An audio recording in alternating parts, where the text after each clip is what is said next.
give everybody a few seconds to settle in.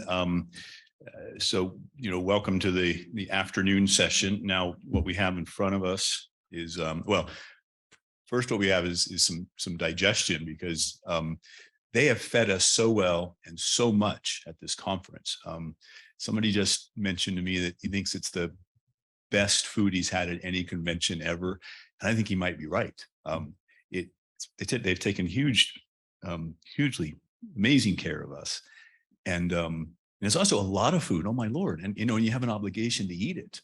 So, and there's 7 desserts, and I can't eat 7 desserts. So yeah, we may be moving a little slower this afternoon. So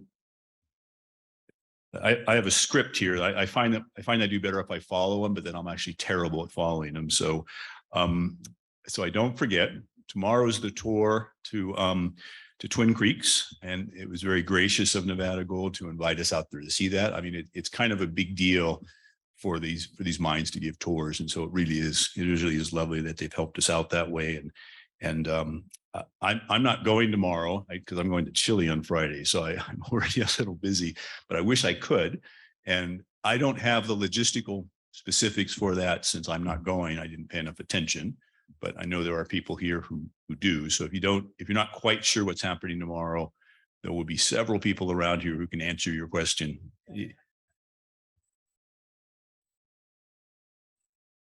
So 7:30 tomorrow morning from the ballet door downstairs out front. 6 o'clock return or so. Yeah. Now Dan Campus has never lied to me before, but there's always a first. So this afternoon, we're going to have a keynote speaker, and then the schedule has a panel discussion on cyanide. We're not going to do the panel discussion, in part because we couldn't get our panelists here, and in part because Eric's actually an expert on cyanide. So what we're going to do is after Eric's presentation, his prepared remarks, we're going to leave it open for discussion and Q&A, and we'll let that go for whatever time makes sense for all of you. You'll have complete control on that. And so with that, our afternoon and our final keynote, and quite possibly the best keynote of the session, is going to be presented by Eric Schwamberger, Vice President at the International Cyanide Management Institute. And now I've had the great pleasure of knowing Eric since his days back with Kinross, when he was the manager of environmental affairs. And I also knew his wife quite well. She's an attorney, and I worked with her on a variety of wildlife issues. So I've got to know a little bit about Eric kind of from both those sides, which is a nice way to get to know somebody. And I haven't seen him in years. So I was thrilled to see that he volunteered to the keynote, and a little time to spend with him, because I haven't seen him in probably 10 years. So now Eric's actually quite an amazing guy. In addition to being an amazingly well-qualified person, he's been in the industry for over 20 years. But before being an ICMI, he was with Kinross, and he's got experience in North and South America, Africa, the South Pacific. The South Pacific part sounds lovely. He's worked on a wide range of programs, including ISO 14001 systems. He started his career earlier, not started, but earlier his career with BHP Billiton. He's an old client of mine I worked with for years. He's a graduate of Purdue and University of Kentucky with master and PhDs in soil science and soil chemistry. I mean, technically an amazing guy. He's also just genuinely a really nice guy. I mean, I've known him long enough that I keep looking for flaws. Can't find any. So with that, I'm going to let Eric take the microphone and both entertain and educate us for a while. Thank you, Eric.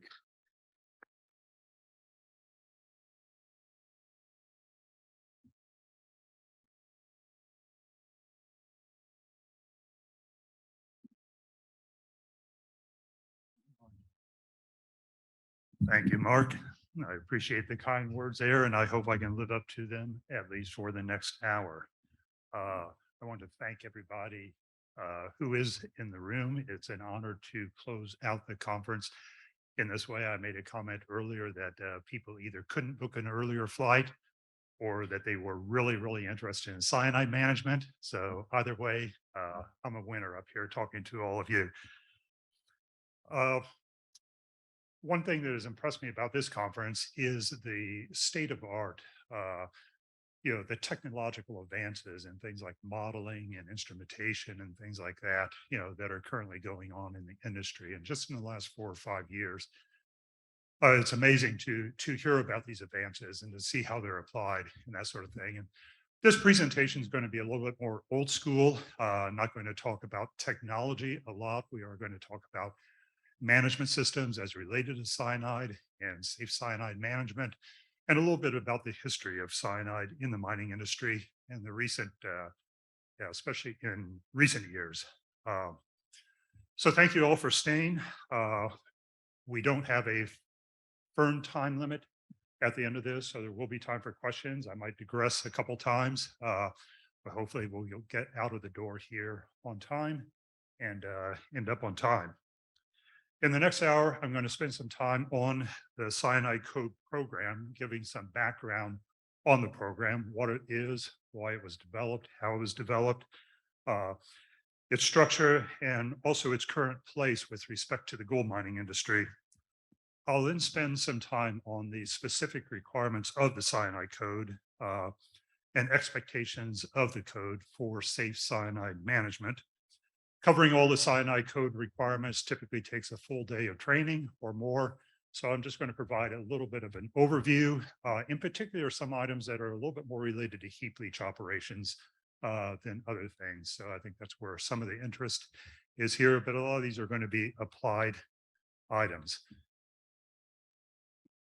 And we'll see if we can make the clicker work. I think everybody's had a little bit of an issue here. Oh, wonderful. Okay. I'll start with a brief refresher on cyanide. Not everybody in the room works all the time with cyanide and may not work closely with cyanide. First, it's important to remember that cyanide is acutely toxic. And sometimes working with it closely, you can forget that. If it were not acutely toxic, I would not be standing here, and you most likely would not be in the room listening to me. Cyanide is a highly reactive molecule rather. The most basic forms of cyanide are the highly reactive hydrogen cyanide and the cyanide anion, and these are usually referred to in the literature and elsewhere as free cyanide. Cyanide also forms complexes with a wide variety of metal cations, and these complexes include simple salts such as sodium cyanide. It also forms weak metal complexes such as with copper, which are more stable and as a result are of course less toxic. Finally, it forms strong metal complexes, in particular with iron, which are extremely stable and as a result have very, very low toxicity. Finally, I'll note that cyanide does occur naturally. You'll see references to that in the literature, such as in seeds and many vegetable crops. These are, you may see references to them, but we have to remember that these are very, very low levels, typically far below what you see in industrial processes and in particular for mining. So a little bit more review. I think it's important to understand later that, even though cyanide complexes in different ways, for the purpose of describing its behavior in the environment, certainly, and in a lot of industries, it's described in analytical terms, in terms of analytical groups. And these different complexes start with total cyanide. And total cyanide is of course, the sum total of cyanide that you have in solution. Is typically analyzed, at using a strong pH so that all the cyanide compounds break down. Total cyanide is not especially relevant in the environmental area. It's an indicator of whether cyanide is present, but it's not an indicator necessarily of toxicity. Okay, so indicates, yes, you may have cyanide present, for example, in a water sample or a soil sample, but because you've broken down the iron cyanides, the other cyanides that are strongly complexed, to get that total. Okay, it's not representative of, and you usually don't see total cyanide as a result expressed in a lot of permits. Following that, we have weak acid dissociable WAD cyanide. Weak acid dissociable cyanide is cyanide that is released at a more moderate pH, and it is an indicator of generally of environmental toxicity. So in things like permits, you have your WAD cyanide limits in things like tailings and other solutions like that. And so typically it is the best indicator of toxicity in the environment, and especially to mammals. We again have free cyanide, the component that is again just the cyanide anion and the hydrogen cyanide. This is something you also see in environmental permits, especially in permits for groundwater, for surface water. Free cyanide is especially relevant to aquatic organisms. It is especially toxic at very low levels to fish and other aquatic organisms. So that's really where its importance lays in the environment.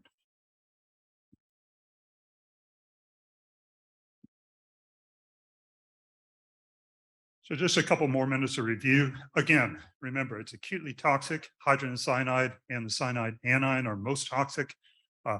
As with people in the environment, cyanide is acutely toxic to animals, and this toxicity is complicated in some ways, but effectively it boils down to inhibiting at the cellular level the ability of the oxygen of the body to use oxygen. So effectively, the cells in your body start to die and degrade of oxygen starvation. Cyanide is generally not persistent in the environment, unlike many organic chemicals such as PCBs. In nature, cyanide tends to degrade or form the stable compounds, such as with iron, fairly rapidly due to its reactivity. It does not bioaccumulate. It does not biomagnify in animals in the way that some metals and organic compounds do. If it is not immediately toxic, animals can purge themselves of cyanide, typically through the urinary tract, fairly quickly. And because of the body's ability to purge cyanide at low levels, there is no record of effects of chronic exposure in the mining industry.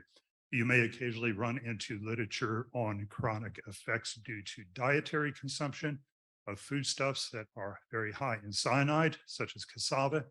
There is at least one paper published about potential chronic effects in the electroplating industry, but as far as the mining industry goes, I don't think there are any records of chronic effects.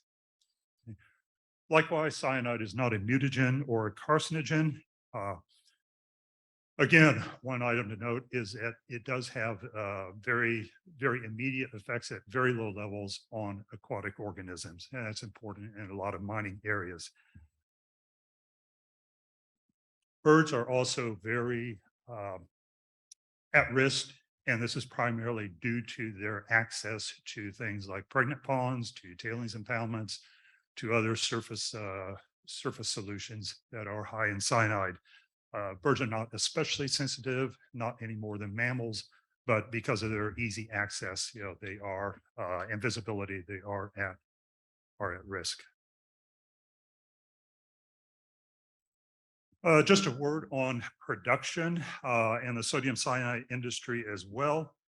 The estimates of global sodium cyanide production generally range from about 1 million tons per year to about 1.2 million tons a year.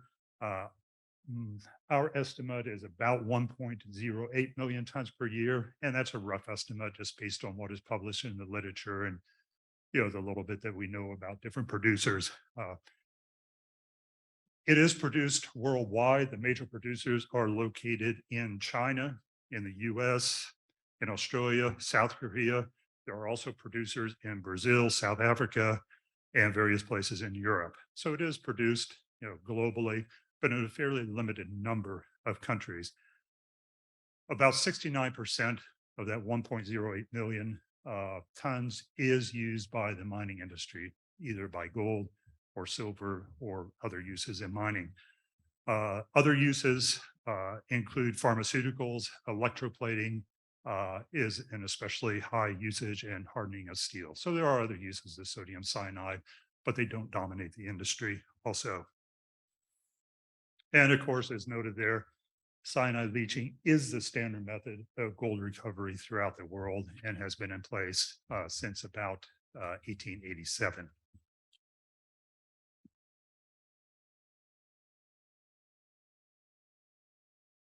So with global production, as you would expect, there is also global transport.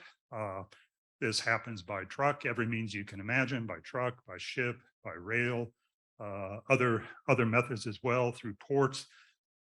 Supply chains can be long and complex throughout the world.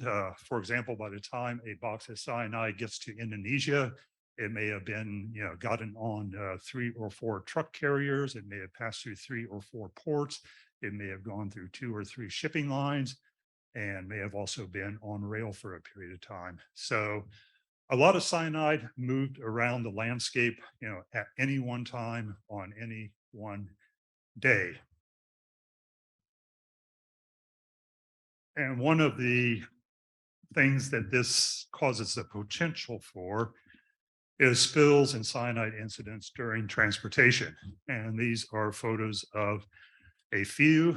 Some of these are recent, some of these are older. If we start at the top right, this is an older photo. We see a truck full of cyanide, box cyanide, laying in a river system. Fortunately, this was not a large event. The boxes retained their seals. The truck was able to be righted. But this is the sort of thing that could have been a large incident and certainly a worldwide incident. The one to the left of that is a very recent photo. This is an isotainer of liquid cyanide. This happened about a month ago. Fortunately, the isotainer performed as it was supposed to. No cyanide was released in this case, although again, there was high potential. On the bottom left, we see an incident. This occurred several months ago, earlier this year. This was some boxes that were being transported. We can see the cyanide that the box that the truck went over a bridge at high speed, went off the bridge. Some of the boxes broke open. Cyanide was distributed around the landscape. And it was what we don't see there is somebody's favorite river, just a few meters from where the cyanide was spilled. So again, high potential, but fortunately nothing more serious than that. The one on the bottom right, which looks like a cyanide spill, is actually a training exercise that occurred a number of years ago here in Nevada between a mining operation, a cyanide transporter, and one of the producers. So very interesting. Again, you see what looks like cyanide scattered around the landscape. This is very realistic from other incidents we've seen, boxes broken open, and just again illustrates the potential for events and the importance of the transportation arm in the cyanide industry, and particularly for the gold mining industry. I think it's good for us to remember that events such as these have the ability to really put a black eye on the gold mining industry itself. Certainly nobody looks out and says, oh, they spilled a lot of cyanide. That's a transportation problem. People generally would look at something like this and say, oh, there was a lot of cyanide spilled. There's a problem. It's a gold mining industry problem. So it's important not to necessarily distinguish, the events such as these or dissociate them from the gold mining industry.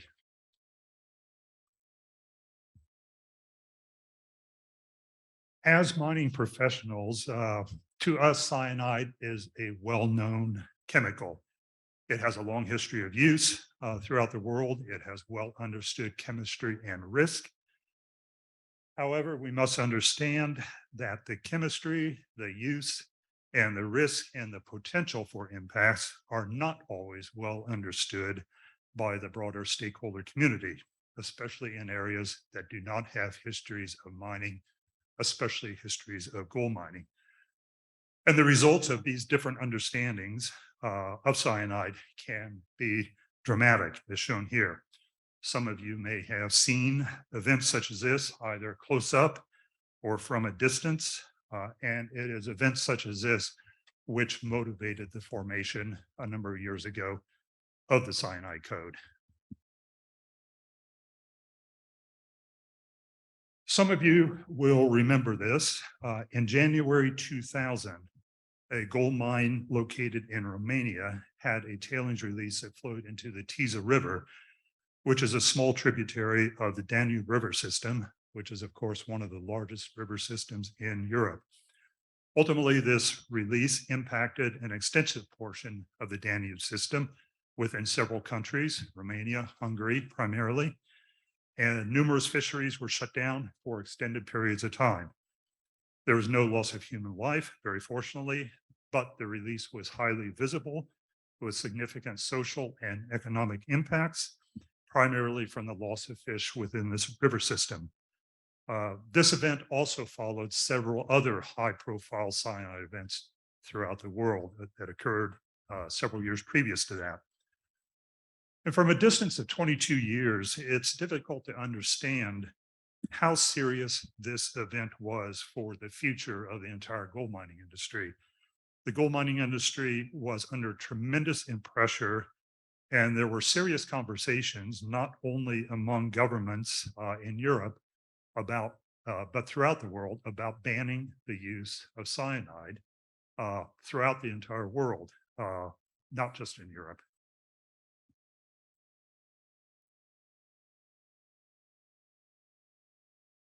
And in response to this pressure and the resulting public outcry, in the same year, the United Nations Environmental Program convened a workshop in Paris to improve the management of cyanide used in gold mining. And this Paris workshop included a number of stakeholders. It included an industry advisory group, people from different mining companies, NGOs from various international agencies. It involved a number of technical experts. And it took an additional 3 years after that, with the objective of reducing risk of cyanide use, to develop what became the Cyanide Code. And the ICMI, the International Cyanide Management Institute, which I represent, was then created as an organization to oversee implementation of this program. Procedural documents such as an auditor guidance, verification protocols were developed in November 2005. The first 14 signatories to the Cyanide Code. So this is a signatory organization and not a membership organization, and the distinction is important, has now been in place for 17 years. The final result of this was a certification program based on a required set of best practices for the safe management of cyanide, safe to the environment and safe to for people. The first audits and certifications occurred in 2006. And just as an aside, if you look at the event, the Biomar event, which was huge international press, the development process, which occurred over 3 years. Some of you may see parallels with the event several years ago in Brazil with the tailings dam, and the subsequent efforts since then, with many of the same stakeholders to develop the global tailings standard. So that initiative is not without parallels here 22 years ago.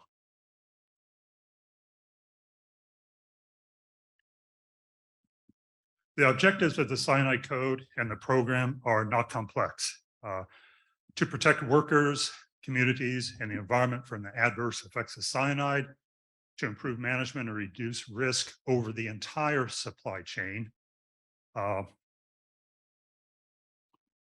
producers, transporters, and mining operations, and to be used by both large and small mining companies in all environments, in both developed and developing countries. And it's also meant to provide assurance to stakeholders that cyanide is being managed safely and properly, throughout the entire chain, but in particular at mining operations. And we'll get to that, how that assurance is given in a few minutes.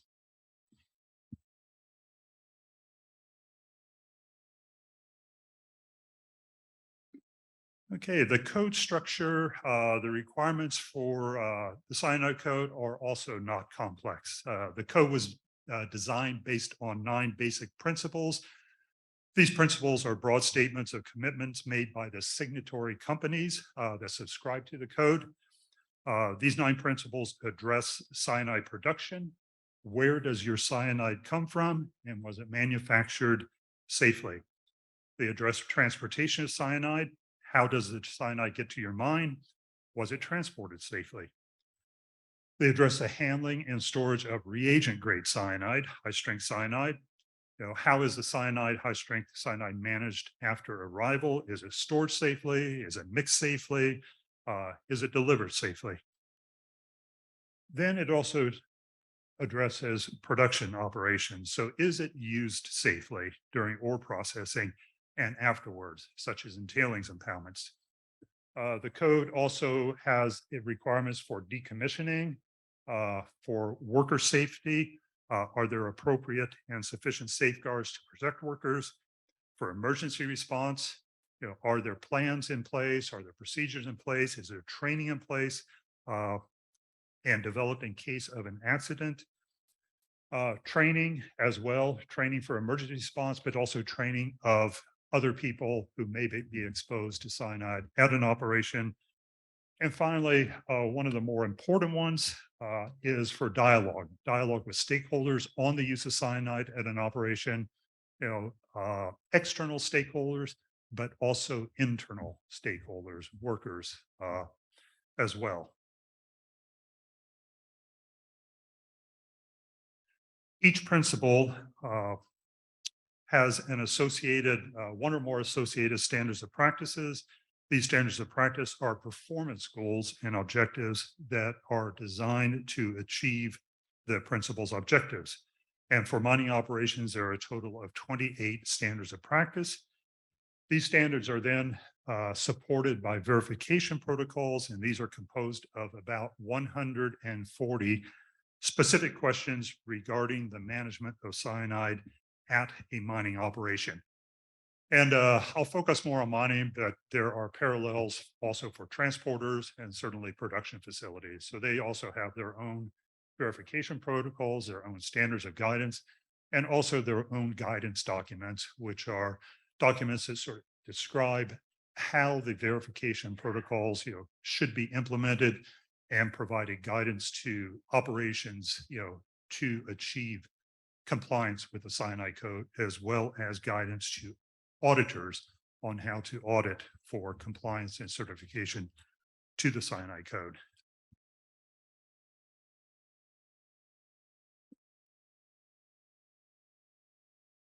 The code is a certification program. When a company becomes signatory to the code, they obligate themselves and agree to have their operations audited for certification. They must be audited for certification within 3 years of becoming a signatory. They can opt out operations. For example, mining companies frequently become signatory. They may have 3 or 4 operations that they designate for certification, but they may also have operations at the end of their mine life, that they do not, choose to certify, or have operations, that for other reasons they choose not to certify. However, each company that does subscribe to the code must have at least one operation that is designated for certification and subsequently becomes certified. Compliance to the code is determined by independent third-party auditors. So it's not determined by my organization. Companies contract their auditors. The auditors have to meet a series of tests, both for experience as well as for other accreditations. The results of audits are posted as a summary report on the Cyanide Code website, so that stakeholders like yourselves and the general public can examine the audit reports at any time just by going to the Cyanide Code website. So you can look on the Cyanide Code website and see the audit report for every operation that has ever been audited and certified, since 2006. So you can see reports from Barrick, from Newmont, from other companies, large and small, from transporters, from producers such as Cyanide. So part of this is to provide transparency. So the audit findings are transparent to the general public, to stakeholders, internal, external. The auditor credentials are published with those so people can look and see, well, who were the auditors? What are their credentials? What were their qualifications to do that audit? And this transparency is important. We think it's one of the things that make this program unique and valuable. It's not, it is the only certification program we know of in the mining industry, that publishes both the audit reports and the auditor credentials. And we think that's important as far as the credibility of the program, but also for the stakeholders. Along with credibility, we believe the implementation of the code has other benefits. We believe that code certified operations, in particular mines, have reduced potential for releases and other cyanide incidents through implementation of the requirements. Requirements such as having a water balance, having sufficient secondary containments, inspections, preventive maintenance programs, wildlife protection, and contingency planning. So those are just some of the requirements. They sound very simple. They are very simple. At the same time, continuous compliance, implementation, that is a hurdle. I will note that probably about 25% of the mining operations that go through a initial certification find themselves in substantial compliance rather than full compliance. And there's nothing wrong with that. Companies or operations that initially come out in substantial compliance have a year to achieve full compliance, to initiate and achieve a corrective action plan. It does, I think, speak a little bit to the rigor of the program and a little bit to the rigor of the auditors that are typically used, the companies typically engage for the audits. So you're engaging auditors, they're independent, and generally they're not afraid to put you as their client on notice or in substantial compliance. We occasionally also have operations that are found in initial audits in non-compliance. We've had operations that have been audited multiple times, been in full compliance initially, perhaps substantial compliance later. Occasionally, very occasionally, an operation fails the test completely, fails the audit, and as a result ends up in non-compliance. And again, this is not necessarily designed to be a simple or easy program. It should be achievable, but again, compliance during a 3-year audit cycle, is not necessarily easy.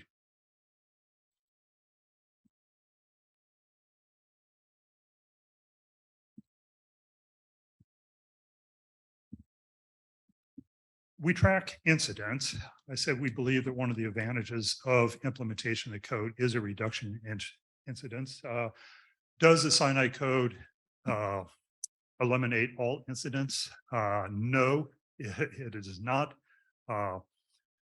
Requirements certainly, we believe, reduce them, but it is recognized that elimination of all incidents is really impossible in the real world. There is always potential for human error, for traffic accidents, equipment failure, even natural events like floods, earthquakes.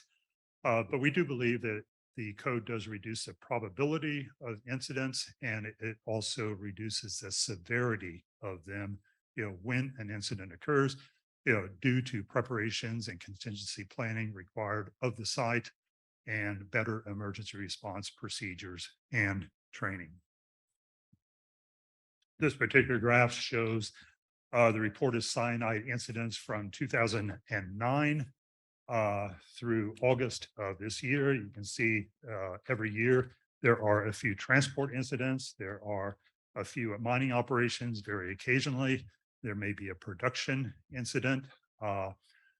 Fortunately, and I think is partly as a result of the code, that there have been no fatalities involved, and none of these have been highly public incidents that really captured the world's imagination, like some of the incidents we saw earlier.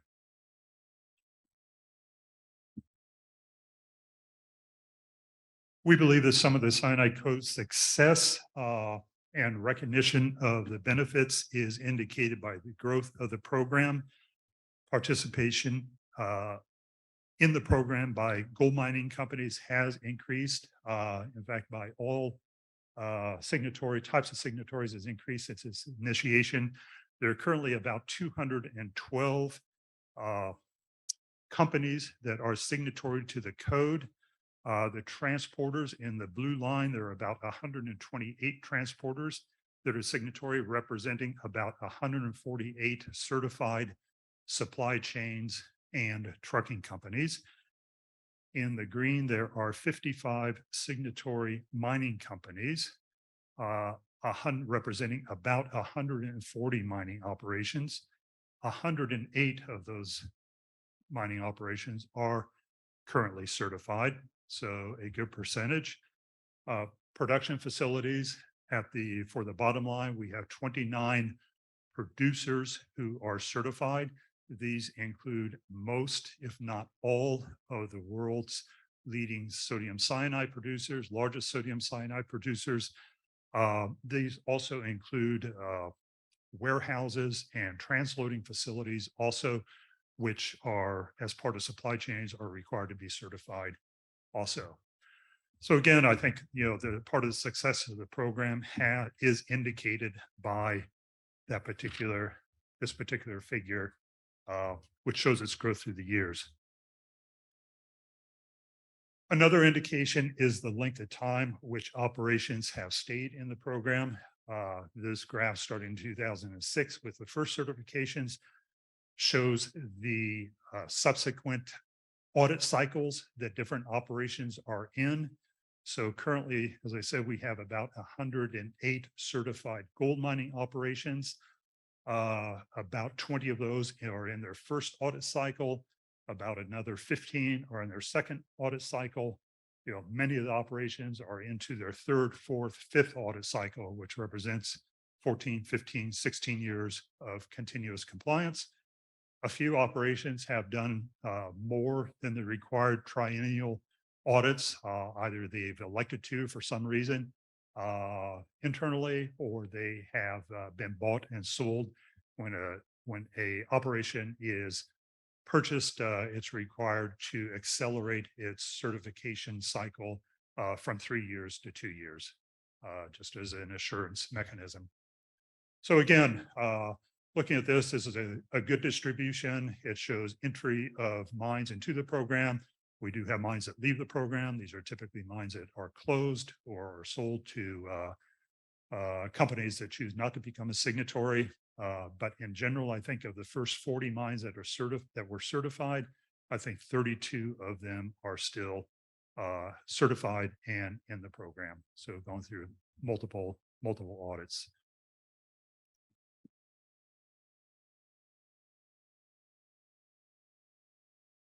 If we look at the continents, certified operations by continent, this is a good map. 32 in North America and Central America, 22 in South America, 13 certified operations in Australia, 7 in Asia, and that includes several in Indonesia and throughout other places and areas, including Saudi Arabia, 8 in Europe, and 25 in Africa. So certainly another indication of the value of the program is the global distribution. This also speaks a little bit to the Cyanide Code's objectives of being applicable throughout the world. In all environments, there are operations, on this map that, from high above the Arctic Circle, for example, in Russia or in Finland, in Australia, certainly some of the drier climates, high altitude, in Chile, and places that are very, very hospitable, such as here in Nevada, of course. So again, it speaks to the success of the program, its applicability. One of the things that's not shown here is the size of the operations. Certainly, many of the larger gold mining operations in the world are certified and are signatory, operations producing 500, 600, 700,000 ounces. There are also operations that have become signatory that produce as little as less than 30,000 ounces. So a good distribution there. So it's not just a club for the big companies in that sense.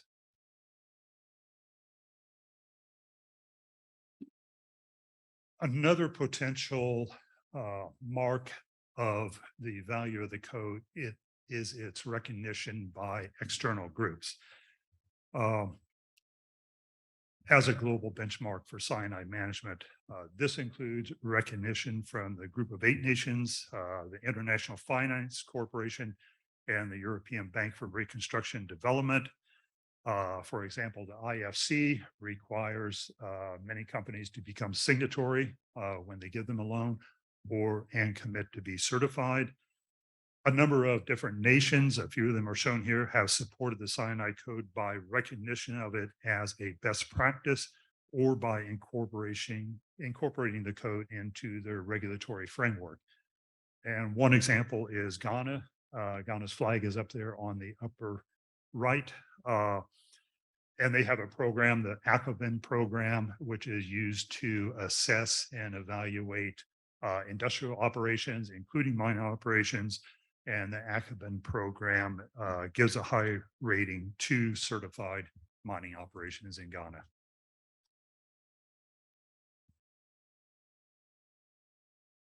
So there is recognition. We think there is value. As I said, there are also challenges to certification. Compliance certainly calls for long-term management commitment to safe cyanide management, especially at the senior management level and at the corporate levels. Many older operations and some newer operations need infrastructure improvements to meet the cyanide code requirements. Common examples include increasing secondary containment volume to meet the code requirements, or installation of cyanide destruct circuits to reduce the wad cyanide concentrations in tailings impoundments for wildlife protection. Developing and implementing the necessary training and response programs can also be challenging, especially at many operations that experience high turnover in personnel, which is very common in the mining industry, of course. And as with any certification program, there are challenges to continuous compliance over a 3-year audit cycle. So that was a bit of a summary on the program. Again, in a few minutes, I'll be happy to take questions on this or dive down into any additional detail. For the next few minutes, however, for the remainder of this time, we'll look at some of the specific code requirements for environmental protection. As I said, some of these are a little bit more related to heap leach operations. As I noted in earlier, the code's requirements and challenges range from cyanide transport to operations, to stakeholder dialogue, to emergency response, and on. So these are just some of the code requirements for environmental protection. Again, not especially complex, hopefully fairly transparent, but can be challenging in many operations. And one of the most important programs, and certainly one of the more challenging ones for many operations, especially older operations in perhaps high rainfall areas, is developing a comprehensive water management program to protect against unintentional releases, such as the one that's occurred in this picture at the bottom. Specifically, the code requires that operations implement a comprehensive water management system. And again, we see the importance of this in the picture at the bottom. One of the key elements of the water management system, and to have a comprehensive system, is to have a comprehensive and probabilistic water balance. And in its development, the code recognized that a robust water balance is one of the most important tools in preventing potentially catastrophic releases of cyanide at mine sites. such as overtopping of ponds and overtopping of impoundments. And to be comprehensive, the water balance should consider the factors that are listed on this slide, as well as some other aspects of the facility design that can affect the water balance. For example, the phreatic surface of tailings impoundments is certainly a consideration. This is something that the auditors look at when they audit a site and scrutinize. They make sure that not only do you have a water balance, is it robust? Does it have all the necessary factors and considerations in it? But is it also being used and implemented and updated, on a necessary basis? Okay. So it's not good enough just to have a conceptual water balance, to have something that was developed during the EA, but something that you're actually using on site to help manage your water. When the code was first developed, most operations used a simple spreadsheet models. And in looking at reports, in particular, those audit reports in 2010, we note a very positive trend in that water balances at gold mining operations typically have become increasingly sophisticated with a slow but continuous trend of operations moving away from simple spreadsheets to more designed water balances, to more proprietary water balances. We like to think that this is in part, at least, due to the code's requirements with operations improving their water balance. And certainly one of the things that we've heard in this conference is, the increased technical capacity for modeling and modeling of processes, and certainly things like water use and water management. So it's certainly a good trend within the industry that we've seen. Probably of 108 operations, certified operations, over 60 of them use some sort of proprietary water balance, something other than a spreadsheet or even a complex spreadsheet. 34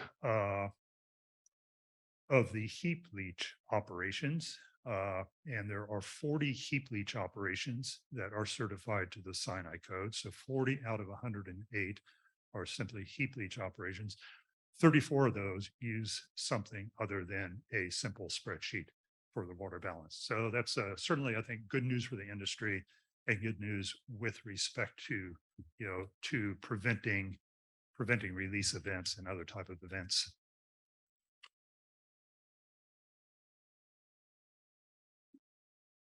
The other part of the water management program is that operations are expected to have plans and procedures for their operating ponds, impoundments, other water features, and these should be based on the water balance, its predictions, and its use.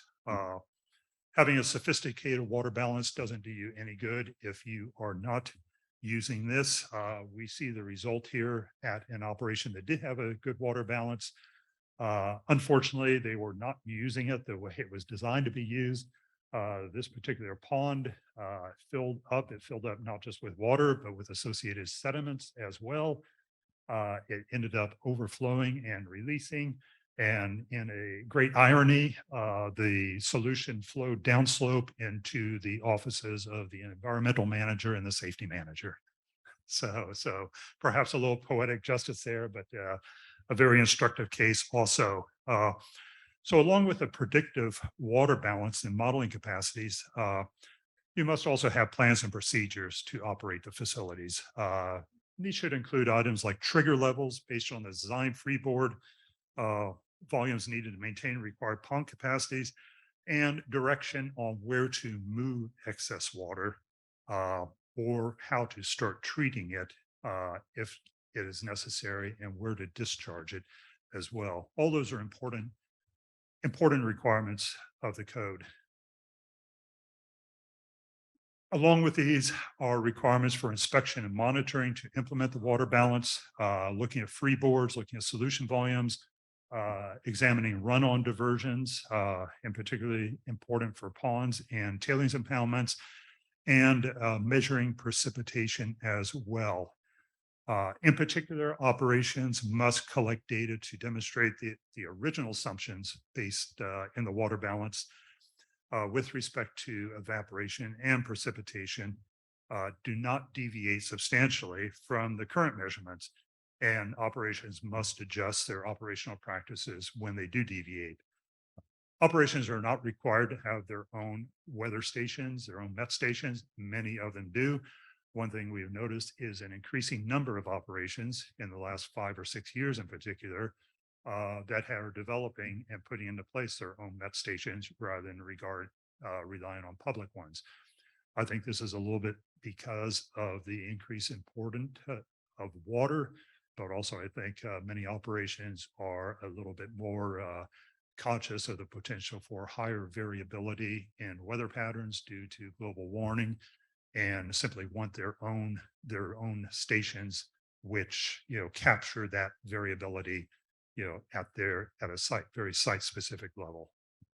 So again, nothing bad there, and I certainly applaud the efforts of operations that do have their own weather stations. I think it's an important thing. Moving on from water a little bit to wildlife protection. Operations are required to implement measures to protect birds, other wildlife, and livestock from the effects of cyanide process solutions. And the protection of wildlife is one of the most common and significant issues facing gold mines as they begin to implement the cyanide code. As we noted earlier, protection of birds is especially important due to the easy access by birds to process solutions. And this particular picture certainly illustrates that. This is a small avocet. It landed on the edge of an emergency pond, which had not been properly drained following an overflow. Sediments had built up. This avocet, has looked upon this as perhaps a, favorable habitat, a place to look for something to eat. The picture was taken. Probably about 10 minutes later, the second picture was taken. The avocet was dead. Okay, so you can imagine, this is one bird, at one place in operation. You can imagine certainly if there were multiple ponds, if there was a large flock of, for example, flamingos passing by, how public an event like this or a larger event would be.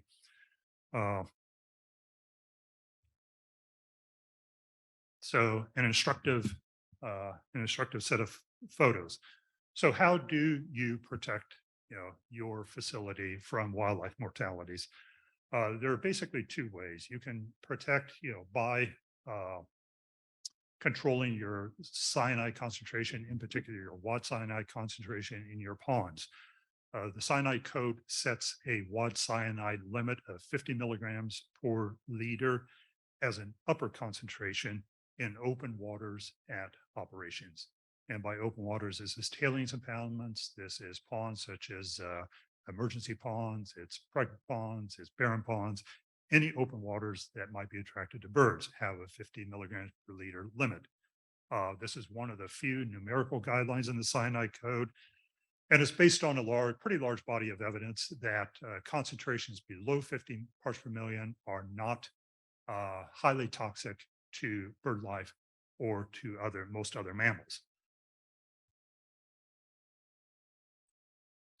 And to achieve this, then, there are several ways. Many operations try to control their cyanide throughput and what their wad cyanide concentration is, at the discharge points. Many operations, in particular those with large tailing impoundments, use cyanide destruct systems to achieve the 50 milligram limit. Many operations are permitted at levels less than 50. So regardless of this cyanide code requirement, they have to achieve a lower limit anyway, and have cyanide destruct circuits for that purpose. More common especially at heap leach operations, are physical barriers. And I'm sure that most of you have seen these. These are bird balls, which are designed to restrict access to the open water by birds, in particular wading birds and floating birds such as ducks. Bird balls are very commonly used throughout the world. These are typically polygons, somewhat circular, or they are a little bit flatter hexagons that are made to interlock and cover the water surface. But the result is the same, that there is no bird access. Do the bird balls, do they need to cover the entire surface? Clearly they do not here. There is some push from the water coming in, from the solution coming in, and that's acceptable. This is still not an attractive place for birds to land. Uh, a lot of times high winds will cause your bird balls to migrate to one end of the pond. There are ways to control that as well, floating barriers, things like that. One of the important things with respect to bird balls is to have fencing. Certainly in high wind areas like Nevada, like places in many places in South America, you don't want your bird balls to be distributed around the landscape. So having a fence around this area is certainly important for accumulating bird balls and making sure they don't go around the landscape. Many companies, when they purchase the bird balls, also inject water into them, which means that they will still float. They don't fill them with water, but they will put in some water to give them some weight so they're not as easily blown around the landscape.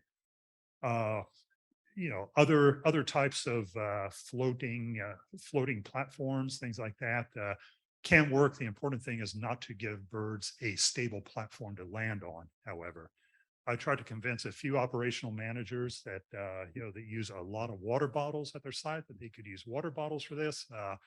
Operational managers tend not to like the thought of their pregnant pond being filled up with water bottles. It's just not just doesn't appeal to them. So anyway, this is a very common, very practical solution to wildlife access. Another physical barrier is certainly netting. You've probably all seen netting in place at operations. It's used also commonly, perhaps not now as much as bird balls. One of the issues with netting is maintenance, certainly in areas with high winds, high snowfall, ice. Certainly there are maintenance and cost issues there as well. But this particular operation, I think, is not too far from here and has had netting up for many years. So it's also used, without issue. One of the things that the code does not allow is hazing mechanisms, such as noise cannons, flapping flags, things like this. And the reason for that is these have generally been shown not to be effective over time. They may be effective temporarily for migratory species, but in places where a lot of mining operations are, where water is limited, where birds are migrating through, this may be the only source of water. Birds will land there despite the hazing mechanisms. They will also get used to the hazing mechanisms. If anybody's really interested in that, I would recommend that they look a little bit into the what are known as the bird airstrike hazard programs, which have done a lot of research into hazing programs in recent years using radar detectors and ultrasonic signals. And these programs are required for airports pretty much around the world and military bases. So if this is something that is problematic at your site, you may have a very, very large ponds. It might be something you may want to look into, and I could certainly give you some pointers in looking at alternatives. These are, they tend to be expensive, but they tend to be very, also very expensive. My understanding is that they've been used a lot on tar sands operations up in Canada as well. So there is some technological advances as far as bird exclusion, but none that I know of that have been implemented in the mining industry. The requirement for physical barriers go on to channel netting. Here we see an operation, again, not too far from here, that has put some portable channel barriers in their channels to prevent birds from gaining access. Certainly, this is something that we see at heap leach projects. And ponding is also an issue. We've heard ponding spoken about in many of the presentations, but it's also a issue for wildlife and for bird access, again, primarily in drier areas where areas like this can be attractive nuisances to wildlife. So it's important in the code to have, procedures for draining these areas, for ripping them, for otherwise managing them, so that they do not attract wildlife and result in fatalities. Overspray, we don't see as many operations now as we have in the past that use sprinkler systems. However, overspray is certainly a concern as far as chemical stewardship, but also potential for environmental impacts. So it's something that also auditors look at, at operations that do use sprinkler systems. One way to avoid water and impoundments and effects on wildlife is to not have water. Certainly, as a little bit of a digression, this is a dry stack tailings operation. This one happened to be in Chile. I think it's closed now. But an interesting point is that about 7 years ago, we had one operation that was certified out of about 100 that implemented dry stack tailings. And in the last 4 or 5 years, we have increased that to 7. And we're expecting a couple more in the next year, either operations that are starting with dry stack tailings or operated or transferring from wet tailings to dry stack tailings. And I think there's no single reason for this. I think part of it is limitations on water use, wanting to recycle a lot more water. Some of it certainly has to do with potential restrictions on tailings dams in many jurisdictions throughout the world and preparation for that.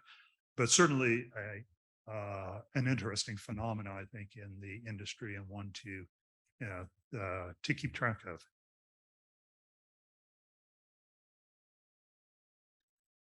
Certainly spill containment for the principles of chemical stewardship is important. This picture illustrates the importance of this. We have a couple of very large CIL tanks sitting in a containment area. We see one of them is overflowing and we see the water gradually creeping up to the stairs in the background.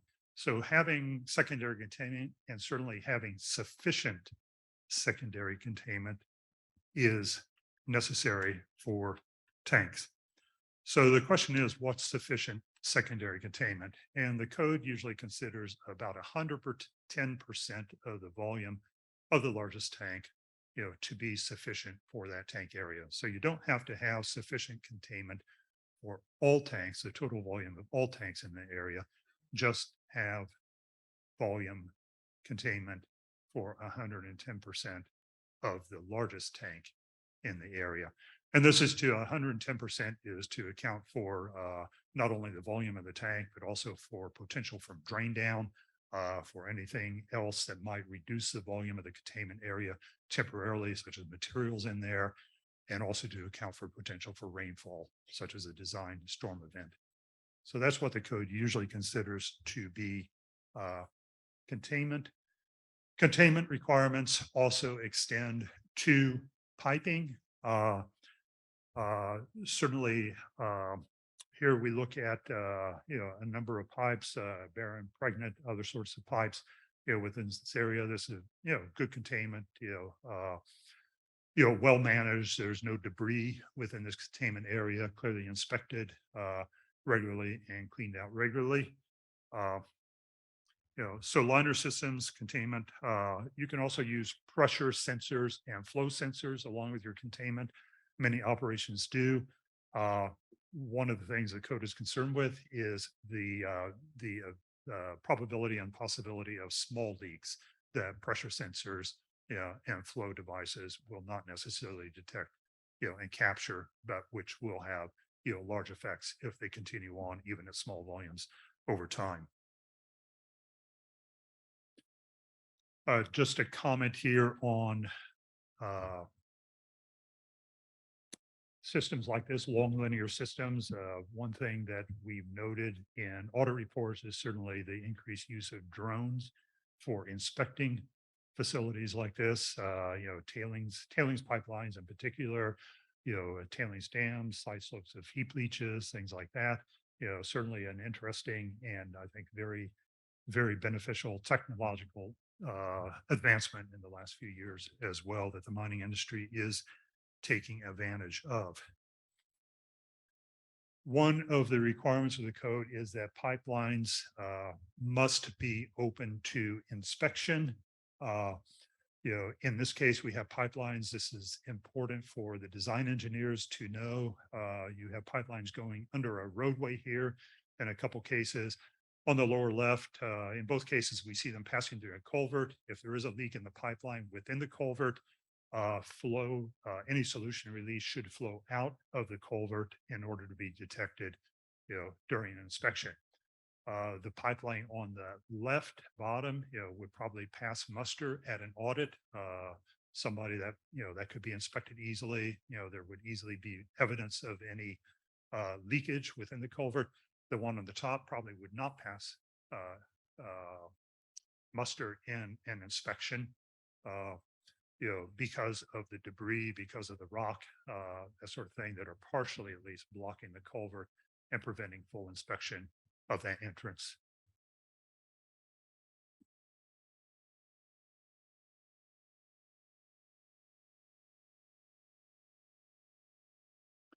Again, this is about sizing the volume. One of the interesting things here is that we have and I've seen this becoming more common at operations in recent years, is the actual labeling next to or on tanks, the actual tank size on the tank and indications of the bun size, the size of the containment, someplace next to there, so that anybody walking by, inspectors, can look and say, well, is that containment area sufficient for that largest tank? Another thing which I frequently see now, which I think is a very good thing on tanks, is their last technical inspection, the last thickness testing, for example, painted on the tank. So that, again, anybody walking by can say, yes, that tank was inspected 6 months ago or a year ago or whenever it was required. So these are small things, but they do really add up as far as safe operations and safe cyanide management go. A little bit of a technical advancement in the last few years is that a requirement was added to the cyanide code, I believe, in 2019. And this was for high strength cyanide to be dyed. This was so that leaks could be more readily identified at operations, but also during transport.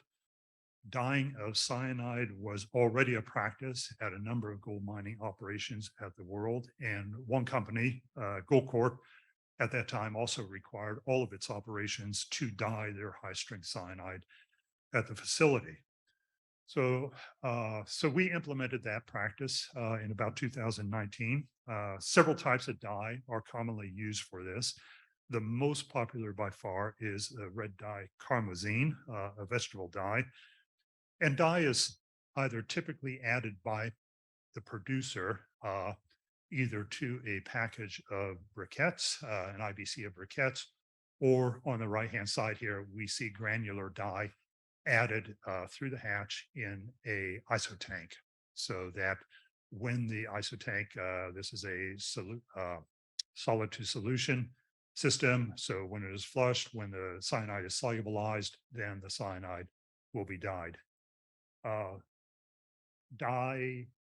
Liquid cyanide is required to be dyed also during transportation to be able to enable leaks to be identified during transportation. When we first implemented this, we had visions of red briquettes. However, the producers tell us that part of their quality control and quality systems is certainly the color of the briquette and the grade of whiteness. So that I don't think we're going to see red briquettes pretty soon.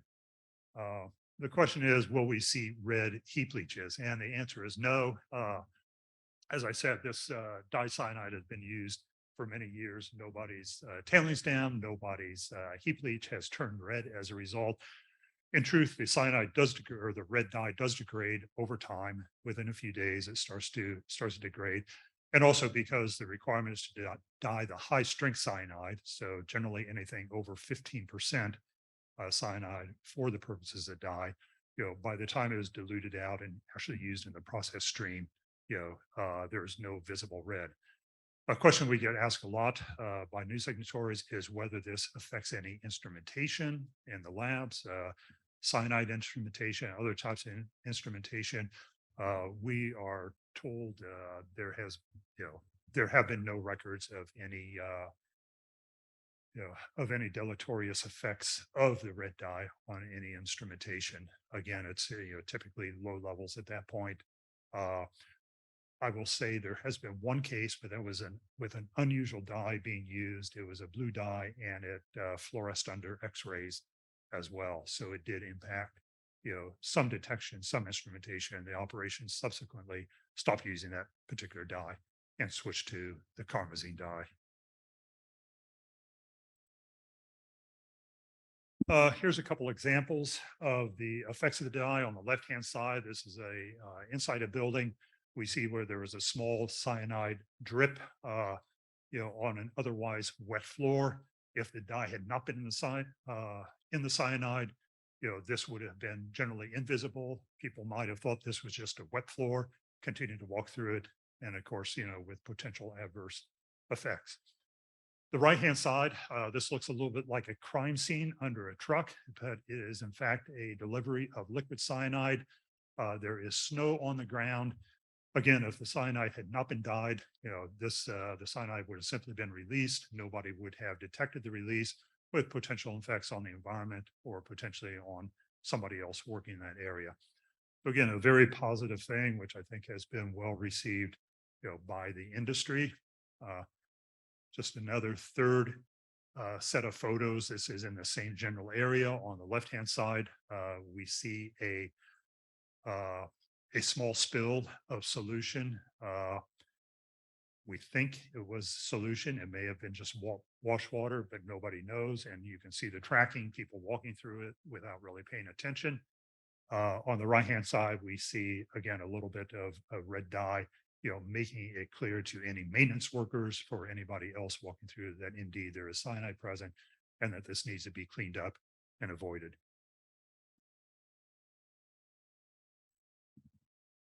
There is another requirement that is we don't always think of, but is important in most areas, and that is have emergency sources of power, not necessarily to run your entire camp or everything, but in order to run your pumps, that go to ponds and the process stream to be able to prevent spills. So there is a requirement to not just rely on local power, but certainly have backup emergency power sufficient to run your pumps, to maintain your water balance, to maintain your pond capacities. And these must be maintained and tested on a regular basis.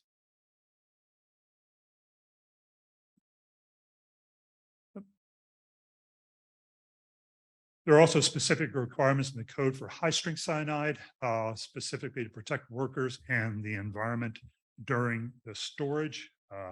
We see a well-designed, a nice storage facility here. This is in a particularly dry area. And we see boxes stacked. We see good ventilation. We see a concrete floor, no access to water, and certainly no other incompatible materials. So this is for the design engineers out there. This is certainly an important consideration, not only for box cyanide, but also for where your ISO tanks may be sitting, and if you're receiving liquid cyanide, where your liquid cyanide is stored as well. Just another small picture there, pointing out these things. Security is also important. Typically operations do have security in their cyanide area. It's not necessarily required. Most operations have it anyway, just to prevent access by just the general work population. Usually mine sites are fairly restricted anyway, so there usually aren't concerns, with respect to access to the general public. However, security around the cyanide area does prevent, a lot of ingress and egress that doesn't necessarily have to occur. Cyanide storage facilities should be well away from water and well away from people.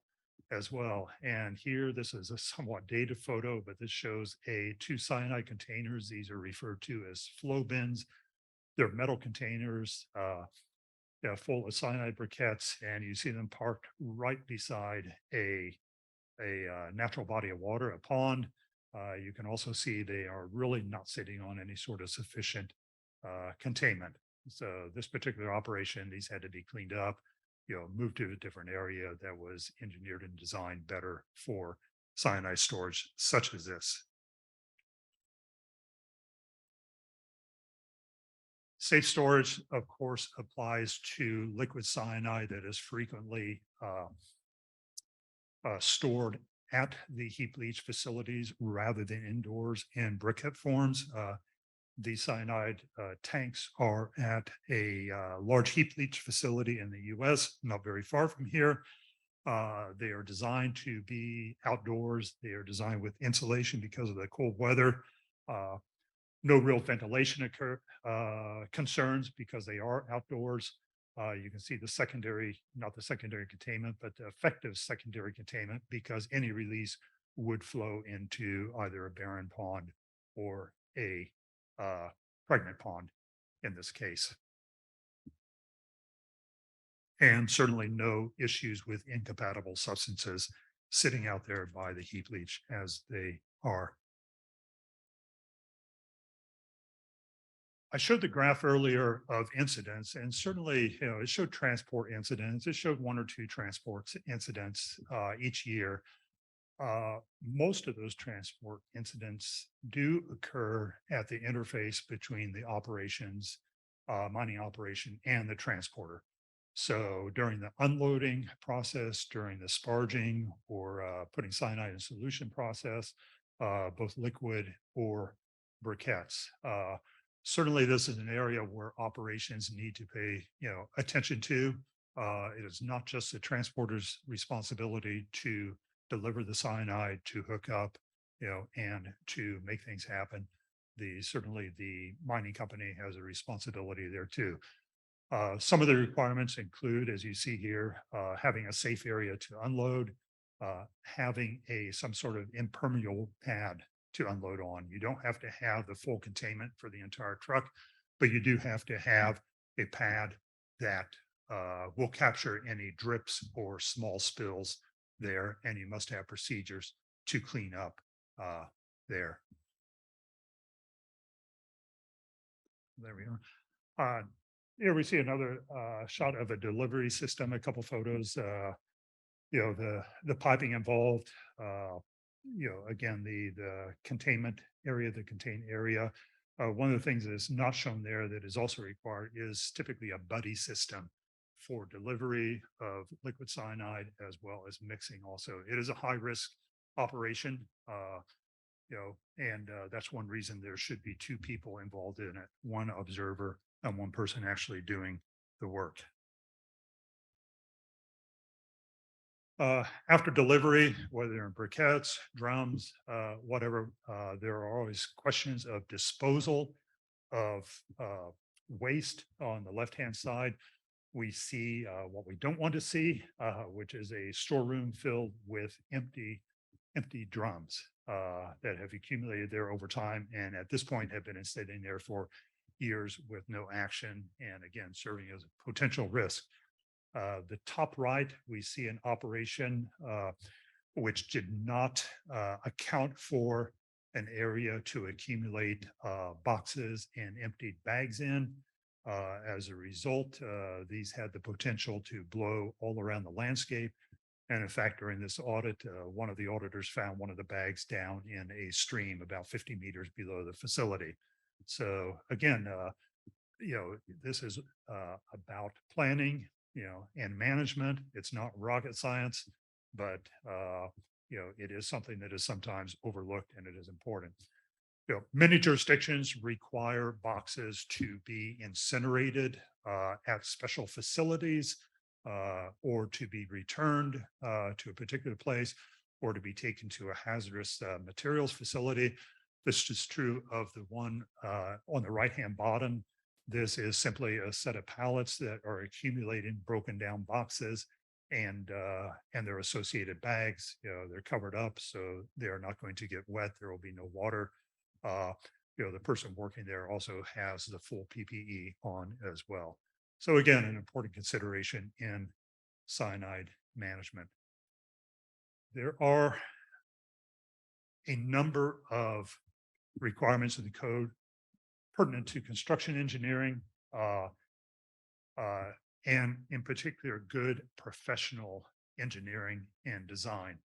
Uh, Facilities, and these are all cyanide facilities, whether they be heap leaches, whether it be impoundments, whether it be tanks, whether it be any other part of the facility that touches cyanide, should be constructed according to accepted engineering standards and specifications for cyanide, uh, taking into consideration also not only the cyanide, but the caustic and the pH, that most cyanide solutions occur at as well. Uh, Operations must have records of the quality control, quality assurance procedures during construction. They must keep all of the construction records as well, and they must have them on site for audits. Records of new construction, things like tailings lifts, things like new lifts for heap leaches, must be kept and available also for auditors. The company must also have a change management procedure, a robust change management procedure that calls for sign off, approval, acknowledgement by the environmental managers and the health and safety managers at the operation as well. So if there are changes in operation, health and safety and environmental must, be conscious of them, must make sure that they do not impact on human health and safety or things like environmental effects or permits. So these all sound pretty basic. They are, it is surprising the number of operations that you can go to and audit that do not have their full records. The implications of that are things like maintenance programs and if changes need to occur in operation. Especially older operations, many certified sites are quite old. The engineering records, documents have disappeared over time.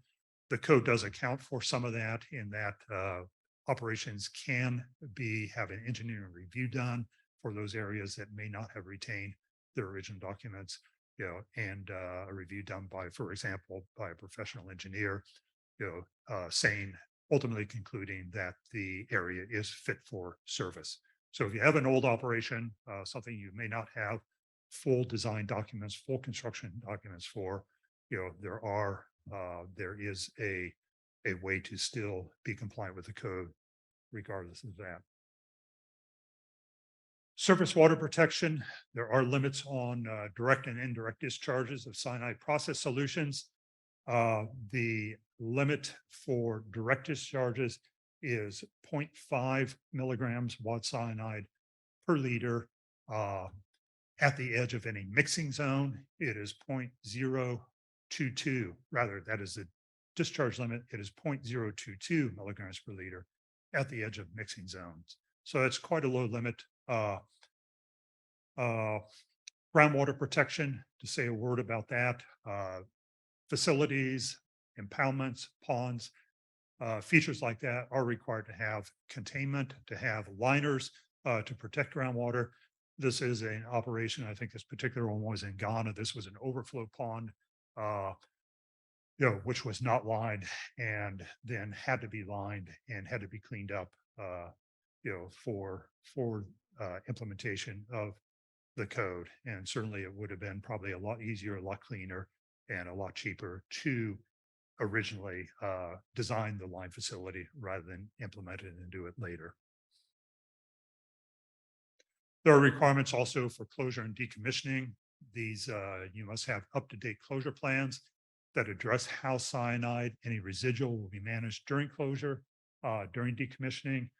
You must also, as an operation or a company, have financial mechanisms in place, to finance any decommissioning. Throughout many countries, this is not a problem. There are bonds required, other mechanisms like that. Many countries do not require instruments like that. In that case, the company has to pass a number of tests, either at the operational or at the corporate level to ensure to an auditor that they have the financial wherewithal to safely close the operation. We'll close up in a minute here. Just a few words about worker protection. Certainly an important thing, an important consideration. Having the correct PPE, having the correct signage, having workers aware of where cyanide is located, where it is being used, is critical with respect to worker safety and safety of anybody else who happens to be at the operation. One of the critical things, of course, for worker safety is proper pH control. We all know, I think, the relationship between pH and hydrogen cyanide. As pH declines, you get more and more hydrogen cyanide, more potential volatilization, higher levels. So you want to maintain your pH. Most operations mix at about pH 12, 11.5 to 12, something in that area, and generally maintain their operations above 10, throughout their process circuit. So pH control, very important. The code sets a limit on worker exposure. 10 parts per million hydrogen cyanide has a ceiling limit beyond which workers should not be exposed. 4.7 parts per million for a continuous 8 hours of exposure. So if you have a maintenance person, somebody working in a higher cyanide area that is consistently above 4.7, then that person should not work in that area longer than 8 hours. It's a rare occurrence for that to happen. And simply most operations where that might happen simply have administrative controls, to move people in and out of the area to avoid that 8 hours of continuous exposure. Certainly to avoid that, both those limits, fixed and portable monitors are used. There have been a lot of advances in both of these areas in the last few years, in particular with portable monitors, multi-gas monitors, better monitors, better testing, better calibration. It's something to be aware of if you are working, at a site that uses cyanide. What type of monitor, are you using? What type of monitor, are the people that may be escorting you around using? Are they dependable? Have they been calibrated recently? Certainly as consultants or people, visiting operations frequently, that's a very valid question to ask, for example, during your safety induction. It's something you should be conscious of.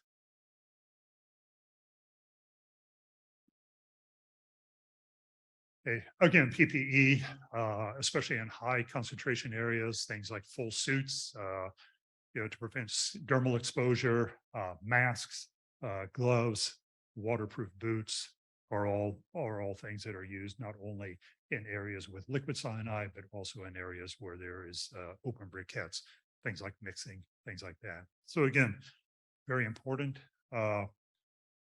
Worker protection also extends to emergency kits and emergency kits on site. This is at an operation where they actually have a cyanide antidote kit out at the facility rather than in the medical building.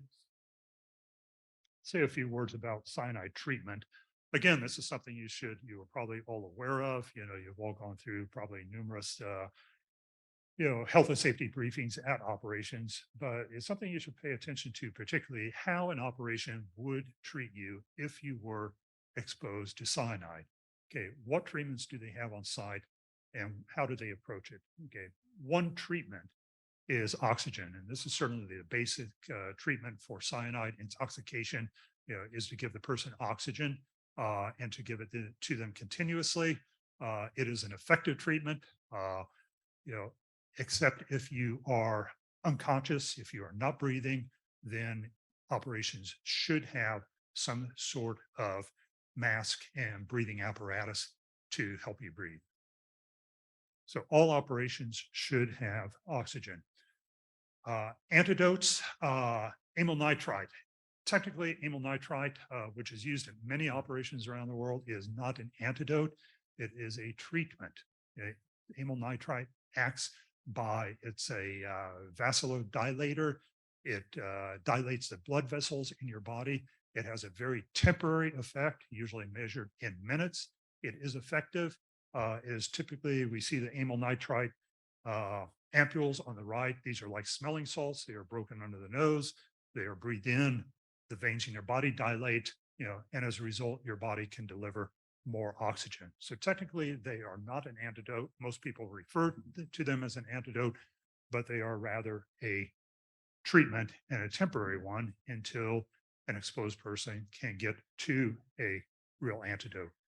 One of the concerns and issues with amyl nitrite is it's increasingly restricted around the world. Many jurisdictions do not allow the use or the importation of amyl nitrite anymore. So there are many operations around the world that simply cannot get it. Again, if you're going through a briefing, a safety briefing, at an operation, ask them, do they have amyl? Do they not have amyl? If they don't, make sure they have oxygen. The true antidotes act on the system to actually bind up cyanide and to prevent it from affecting the use of oxygen at the cellular level, like I mentioned earlier.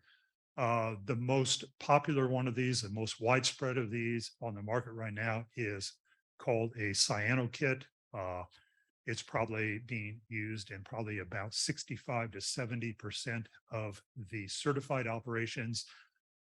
It is injected into the bloodstream, intravenous injection. It acts by, it has cobalt in it, and the cobalt binds up the cyanide, and then the cyanide is flushed out with the urine. It's very effective. There are potential side effects. There are a few other antidotes that act in the same way. Again, if you're at an operation, if you're a safety manager, if you are working in an operation, make sure you understand during your safety briefing what cyanide antidotes they have on site, who would apply them in the case of emergency, or where would you go to have them applied. And one reason for the concern here is that many operations are very large. Certainly, you may be working on a heap leach area, which is many, many minutes away from a health and safety person, or any person that could apply the antidote intravenously. So timing is a critical factor here, and something you should be aware of. Where is the antidote kit kept, and where is the nearest person that could apply that? Some operations, many operations, simply rely on amyl nitrite or oxygen until they can get you to a medical facility where they can apply the antidote. Some operations have people at the operation that can apply the antidote. But again, very valid question to ask during a safety briefing, and one that you should understand very well in case there is an incident someplace at the operation.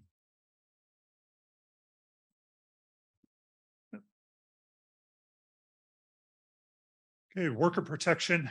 Just a few more words on this. I love signage. It's something the code encourages. I like signage-rich environments.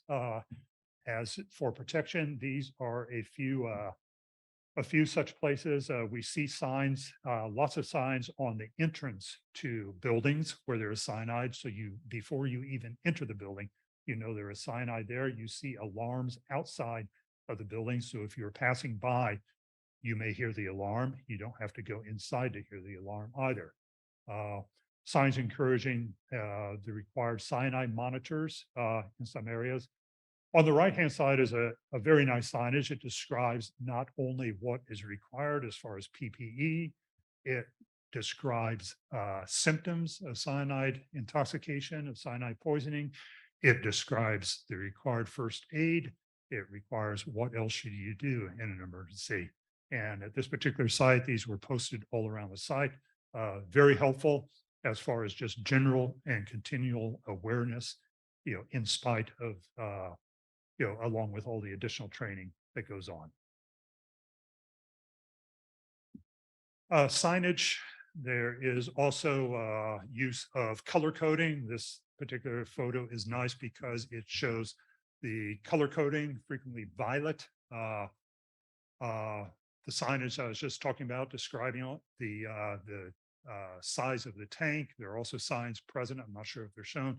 The size of the containment area, sort of what the function of the tank is. So again, no confusion, no discussion, and certainly no misunderstanding about where cyanide is being used and how much of it is present, or what the concentrations are, or what to do if you're exposed. Emergency equipment, the basics. One of the basics is to have sufficient water to be able to apply first aid, to if somebody has dermal exposure, to be able to remove the cyanide from their clothing or from their body. And also eye wash stations, in particular, low pressure eye wash stations. Cyanide is not especially dangerous to the eyes generally. However, because of the high pH, in combination with the high pH, the solution can be. So that's the reason to prevent the eye wash stations need to be low pressure to prevent driving any sort of solution contamination up further into the eye. Just a word on emergency response. For those sort of things, we see on the right, gentlemen, performing an emergency test on showers. These are typically done almost daily at most operations, certainly in areas where cyanide is delivered or where there's high strength. They're done in advance of a delivery or when a delivery occurs. On the left-hand side, sort of underlines the importance of periodic maintenance, testing, and inspection. We see a failed inspection system. This particular shower was not too far away from a mix area. If somebody had been contaminated during mixing, certainly it would have been problematic as far as that person's health went. I want to thank you for your time. I hope this was interesting. I hope this was useful. As I said, this is just a survey of many of the cyanide code's requirements. All of the requirements and all the documentation are available online at the Cyanide Code website. So I invite you, if this is a program you or your operation are interested in, certainly explore that. You can give me a talk. We can talk about it more. Certainly, as I said, also all of the audit reports from all the operations that have been certified are also available and will continue to be available online. So they're a source of good information for operations, and in particular for safety procedures, things like the types of water balance that are being used, things like that, that also may be informative to many of you. So thanks much for your time. I appreciate you're all staying through the afternoon, and safe travels.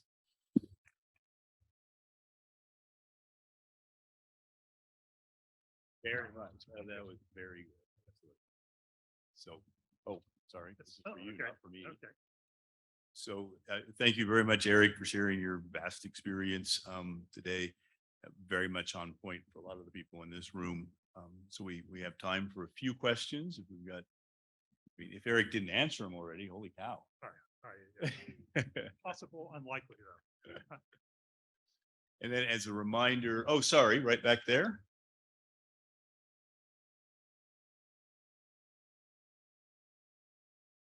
There, can you hear me? Yes. Nice chatting with you. Thank you for all that information. I just thought I'd ask you, in your experience, what are maybe the top 1 or 2 hurdles auditors face in getting operators compliance in compliance with the code? That auditors face 1 or 2 hurdles that I'm going to answer that in a couple different ways and try to be brief. The main hurdles at operations during the audit typically tend to be with respect to the cyanide concentrations in surface waters, in particular tailings dams. A lot of times operations, it's a 3-year certification period. If they're relying on controls, whether they be destruct systems or whatever, a lot of times those degrade over time or fail over time. So you may have long periods of time where you exceed that 50 milligram part per million limit. I think one of the things that auditors face, in particular with recertification audits, is the continuity of the documentation, during the 3-year audit cycle. So auditors are expected to go back and at least survey, records and documents and, for the complete 3 years. So I think that's, many times, we are in a industry where people move around a lot. I've seen reports that list, the top 20 managers, process engineers, whatever, at operations. In one report, in the next report, they are all changed 100%. So we're in a high turnover industry. Continuity of systems, is certainly an issue that many operations in many parts of the world, face. Record retention. I think the engineering documents and retention of those is less of a problem now than it probably was 5 or 6 years ago. I think operations tend to keep those better, keep those on site more, and keep those more available. One thing that auditors sometimes run into is if you're in the middle of a project, to what extent do they audit that change at the facility, that new tailing stand lift, that new heap leach list, does that wait until the next audit? Does that, is that including the current audit? That's something that's typically, the auditors can come to an agreement with the operation about, in a reasonable way. So that's my response there. Other questions? Thank you. Thank you.